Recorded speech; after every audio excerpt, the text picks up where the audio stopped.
So picture yourself in a car, well, a van actually, or an SUV. Mom and dad in the front seat, sister and sister-in-law in the middle seat, 7 and 8-year-old in the very back. Dogs at home. So, cresting the hill in Malone, New York, which is about as big as it sounds.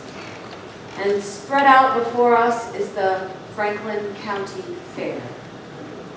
And the vibrating 8-year-old in the back seat says, "Daddy, we're going down the hill to Awesomeness," which is the title of my talk today.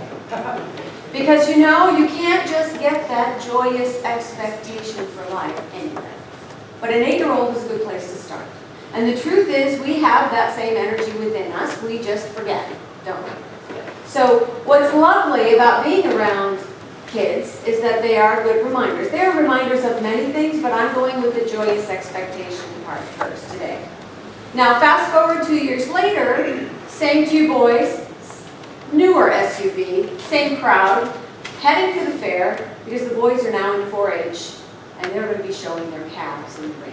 So there's another whole level of excitement that goes with that, especially for the city girl whose first introduction to a Holstein cow came in the form of a semi-trailer that pulled up on the playground of LA Unified School District's elementary school, dropped the side of the trailer, and there was a cow.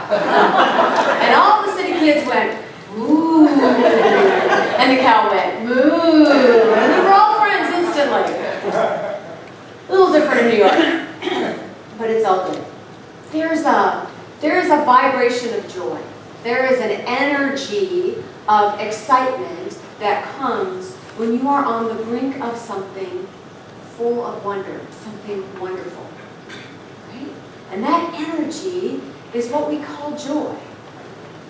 Now Ernest Holmes, the founder of Science of Mind, tells us that if we wish to come to the Spirit, if we wish to tap into that divinity that is also the truth of us, let us come in peace and with spontaneous joy, for the Spirit is joy. Let us come with thanksgiving, for a thankful heart is in harmony with life. Let us come in quiet confidence, with an open and receptive mind and a believing heart. In this way, we enter the portals of reality. Let us come with a believing heart and an open and receptive mind. Because it's really when we live from the heart that we tap into that place of the mind, when we find that joy, when we realize the truth of who we are in spite of whatever's going on around us, right?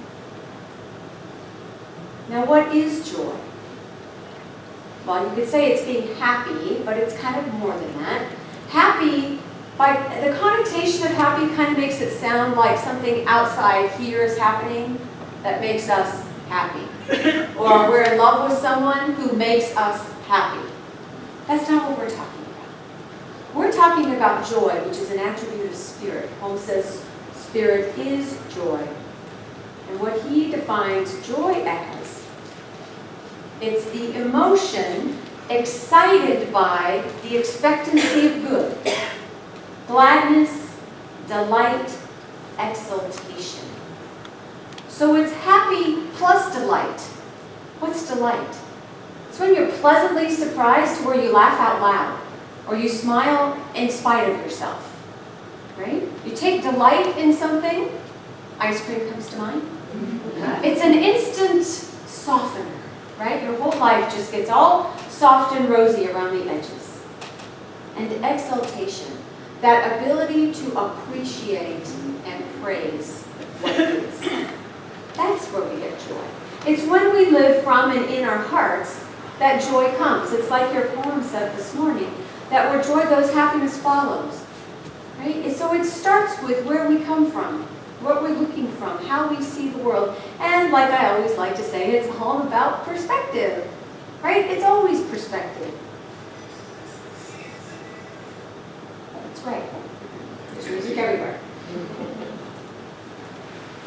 So, the trick, of course, is that while we're living our joyful life and staying in touch with that divine spark within us, other stuff happens. And other stuff is not always easy. So in my life right now, there's a lot of things going on at many different levels. We had this great vacation, and it was difficult in some ways. You know, as your parents age, you feel that.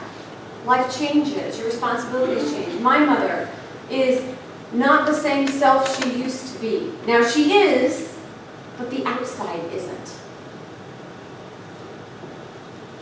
And yet, her eyes still light up when I walk in the room. She knows all of us. She still makes a witty comment. Most of the time it's on point. Not always, but we just go with it. Right? Her husband Paul still just adores her. And they are good together and they still laugh together. We're able to keep her at home and she is happy there. And our job becomes, our way of being spirit, our way of tapping into the divine, is to provide that environment that keeps up a quality of life as best we can for the way things are now. And the way things are now are still good.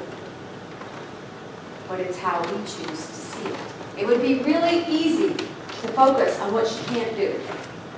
It would be really easy to get frustrated with what has to be done, and what decisions have to be made, and what money has to be spent, and to get into the question to the point where it's nothing but chaos. You know that place in your head, right? You know that spinning tornado of, oh my gosh, what do we do now? And it doesn't matter. When I walk in to spend the afternoon with her, all that just falls away. Still my mom. Still good. I'm bringing my delight in her with me to the room. Because what is that word, delight? Delight, of the light. I bring the light and joy. Infuse with joy. I bring the joy.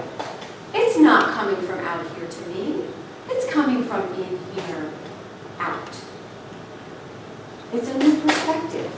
It's a new perspective on different circumstances that I don't have any control over. And why would I choose to be miserable? She's not. She's happy. She knows she's funny. Whether we understand her or not, she knows she's funny. She laughs. It's kind of like those boys at the fair. They told their folks that they wanted to come back at night so they could ride the rides with the lights on. Because that's really cool. Okay, same rides, right? Same fair, but the lights are on. It's a different perspective. It's really cool. There's a different energy around that when we live in that joyful expectation of good. When we trust that whatever's coming around the corner is for us. Hey man, there's prizes and games and all kinds of stuff you can do at the fair. Why wouldn't I be excited when it comes to tea? Well, I'll tell you when they're not excited when the fair comes to town is when they play one of those silly games and they don't win. Because, you know, when you're 10, winning is a big deal. Well, when you're 50, winning is a big deal. Who am I kidding, right? If you live in the Western culture, winning is everything. But here's the thing. So the boys did the crossbow. All right, this is a crossbow target practice thing with a little baby black star in the middle. And the idea is to get the arrow through the middle of the star without touching the black outline. Okay, the star's like this big. It's a carnival game. There are grown men, probably Olympians, that could not make that target without touching the black. Sammy, the 10-year-old, gets, maybe this much on the black. He nailed it, man. It went right through the middle. It just touched the outline a little, so we didn't win a prize. You know, when you're 10, you're crushed. So Dad comes back around and says, hey, Sam, did you do your best? Uh-huh. All right, did you have fun trying? Oh, yeah. He says, all right then. And an hour later, just a little passage of time, and the crushing disappointment is gone, and it's just the story he shows me running up with a piece of paper. And Tracy, look, I almost got it. It's just that little bit right there. I was like, Sam, there are grown men who could